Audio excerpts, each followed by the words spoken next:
Je m'appelle Sébastien Baudusseau, j'ai 51 ans. À la rentrée de septembre 2024, je vais participer à ce superbe challenge qui est l'ouverture de l'école Tunon sur le campus du pôle Le Nôtre, toujours en travaillant pour la filière tourisme. Je me suis reconverti en suivant un BTS tourisme par correspondance. Suite à l'obtention de ce BTS, j'ai été embauché par ce groupe Richoux Voyage. J'y ai donc travaillé pendant 21 ans. Alors ce qui m'a plu énormément, c'est d'abord le contact avec la clientèle, c'est de pouvoir voyager au travers de ce que je leur vendais. Mais j'ai également, dans le cadre de ma société à laquelle j'appartenais, donc Richoux Voyage, pu accompagner de nombreux groupes. Et aujourd'hui, en toute modestie, mais avec fierté quand même, j'ai visité plus d'une cinquantaine de pays. Je serai responsable pédagogique de la filière BTS Tourisme. On aura également à gérer les bachelors tourisme, donc ce qui fait qu'on va pouvoir créer de nombreuses passerelles avec l'école Tunon, qui ouvre non pas que la filière tourisme, mais également la filière événementielle et la filière hôtellerie.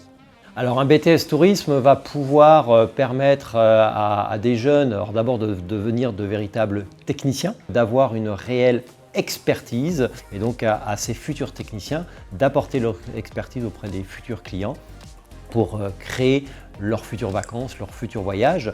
Donc ça, c'est pour ceux qui voudraient éventuellement travailler en agence de voyage. Mais le BTS Tourisme ne dirige pas que vers les agences de voyage, ils peuvent diriger vers de nombreux autres métiers liés au tourisme. On pourrait envisager de travailler pour une entreprise de croisière maritime, de croisière fluviale, mais aussi les parcs animaliers, les parcs d'aventure, les acrobranches, enfin, vous voyez, tous ces parcs de loisirs. On peut également travailler dans un aéroport. Alors dans un aéroport, soit à l'accueil, soit en tant qu'agent d'escale. On peut travailler dans un camping, ce qu'on appelle dans notre jargon professionnel de l'hôtellerie de plein air. Donc là aussi, beaucoup de possibilités.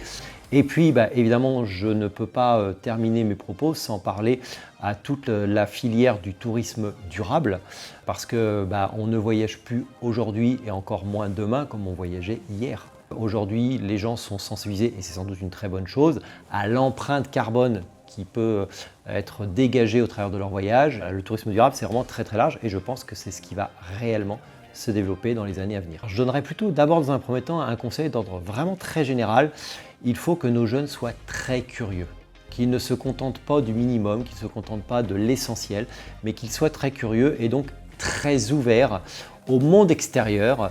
Et puis, dernier conseil essentiel, c'est évidemment s'intéresser à l'actualité. Parce que quand on travaille dans le tourisme, on se doit d'être informé qu'on ne va pas envoyer des clients, par exemple, dans un mois en Thaïlande parce qu'il y a eu un tsunami, ou qu'on ne va pas envoyer nos clients en Sicile parce que l'Etna est en éruption. Enfin, voilà. Donc on se doit d'être curieux dans le tourisme, encore plus que dans d'autres filières.